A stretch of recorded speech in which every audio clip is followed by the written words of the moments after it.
No, no, no. You are not foisting this nonsense on me.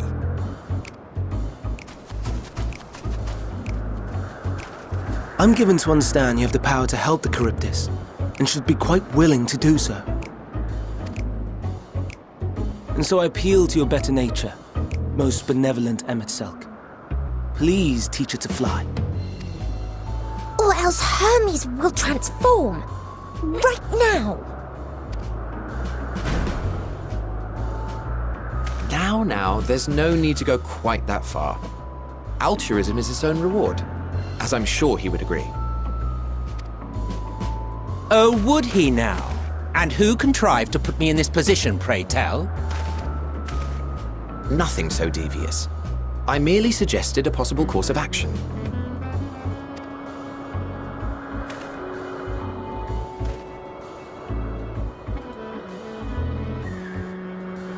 Please, Emet-Selch.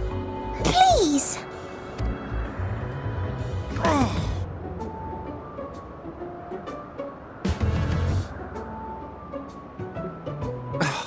I did not come all this way to play nursemaid to your creations. I'd thank you to remember this favor and let it be the last.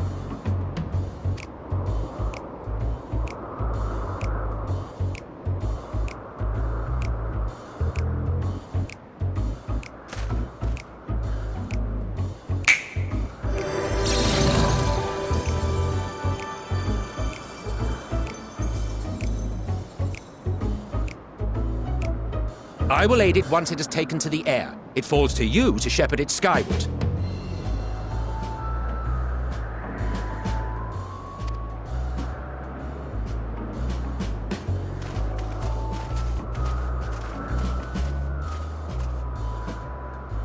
Well, let's relax and enjoy the spectacle, shall we?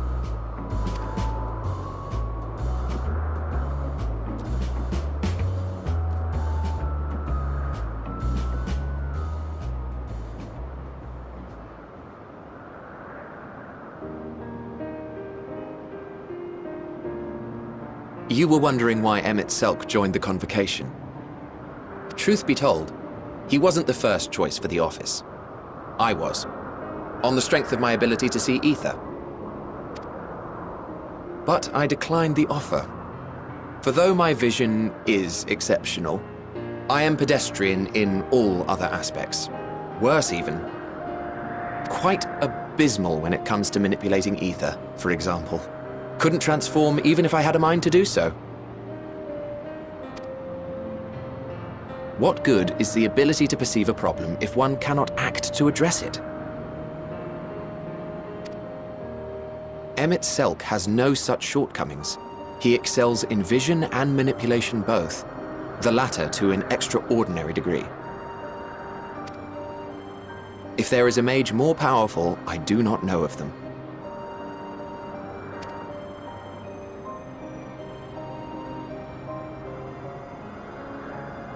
Thus did I recommend him for the office in my stead. And I wasn't the only one, far from it. Countless others vouched for his skill and character. People the world over, to whom he had previously lent a helping hand. Oh, how surprised he was. Claimed he hadn't done anything remarkable for anyone. Modest to a fault. He deserved every bit of acclaim he received. Yet he may well have gone unappreciated were it not for a mutual friend. A singular soul who can't help but involve himself in the business of others. Where he walks, excitement is certain to follow. His antics irritate Emet-Selch to no end, but much of his grumbling stems from genuine concern. When our friend calls, he never fails to answer and lend his talents.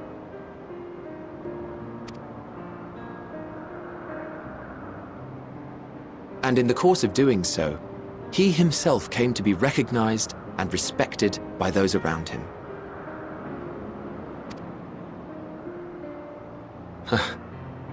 They are truly remarkable individuals, and I'm proud to call them friends. to help them realize their dreams. This will be my greatest contribution to our world. And when they have fulfilled their respective purposes, so too shall I have fulfilled mine, and together we may return to the star. Look at me, spilling my innermost secrets. I can't seem to help it with you. I can only assume it is due to the color of your soul. I just don't understand how you can be so alike and yet so different. Well done, my pet. Well done!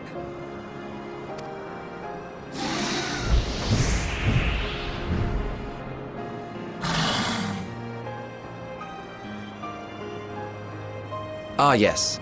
I dare say the Charybdis will be fine here on. Why don't you go and signal to Emmett Selk? Let him know that his arduous task is at an end.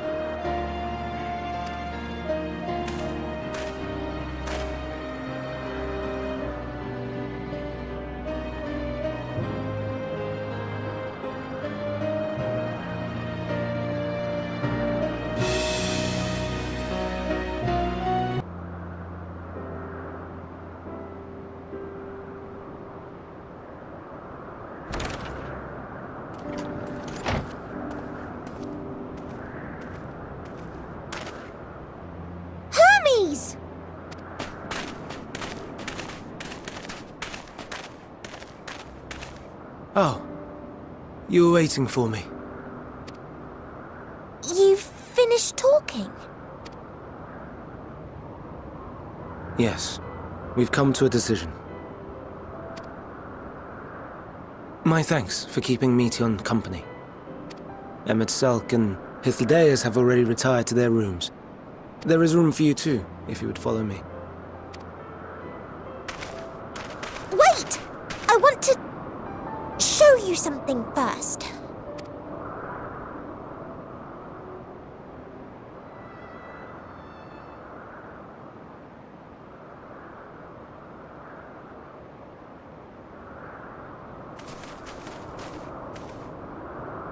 Elpis flowers? Go on.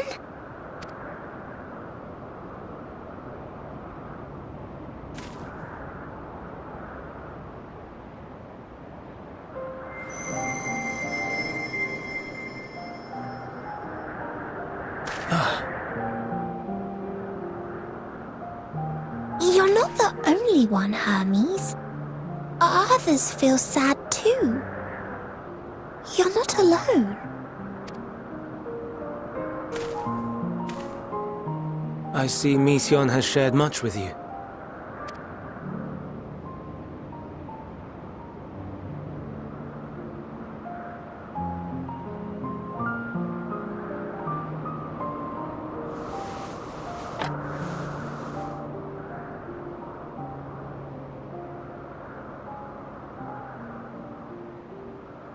May we talk a moment?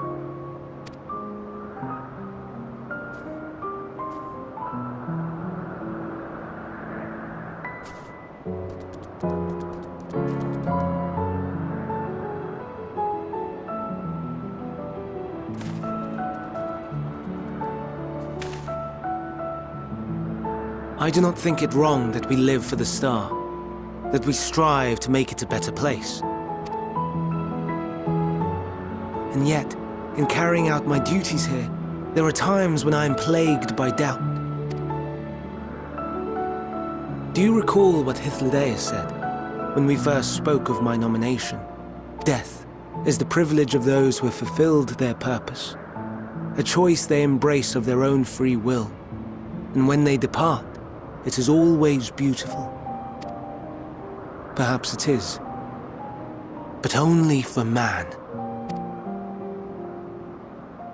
Creations that he deems useless are discarded with nary a second thought, some scarcely born into the world, afforded a handful of breaths before life and potential are abruptly extinguished. We make an effort to spare them the pain. But they sense what awaits. Rage and anguish and cower and fear. And it is not beautiful. Yet no one cares. No one. So fixated are we upon the duty that we do not pause to question the method. Pain and suffering, confusion and despair, writ plain in the eyes of those poor creatures. Yet no one sees. We turn a blind eye and carry on in blissful ignorance. Nor to miss. And always, always the blossoms shine pure and white. A contradiction so blatant I could scream, want to scream. How can you all accept this aberration? Then I wonder, am I the aberration for thinking thus? And I am filled with dread. But now I know I'm not alone. Not the only one for whom the flowers weep. I won't ask what you thought as you kneeled beside the Alpes, or if you only did it at Meteion's insistence. Nevertheless, I thank you. To know that you too have experienced suffering is a comfort.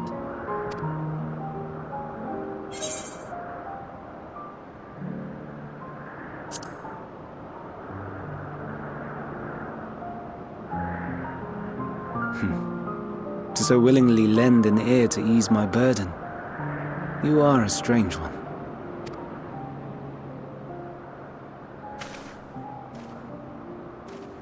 The stars in the heavens.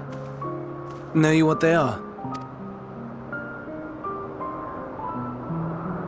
Though it is too far to tell, each glittering light could be a world not unlike Aetheris. A world filled with life. So many stars, so many lives. For us, there may be no higher purpose than to live for our world. But what of the other living beings out there? What is it that gives their lives meaning? That drives them day after day after day? To pose that question to our undiscovered cousins, I created beings of dynamis, who can traverse the vast emptiness between the stars. Meteion and her sisters. Aye, sisters. She has a great many of them, and they have already departed on their journey, traveling to one star and then the next in search of life. As one might expect, exploration on such a grand scale is rife with difficulties, and thus far I've naught to show for it. But I have faith that we will make some manner of discovery ere long. And when we do, I should be glad to share our findings with you, in gratitude for your kindness. It's getting rather late. We had best find our beds. It would not do for both of us to be sleep-deprived on the morrow. Come, Meteion. Let us head back.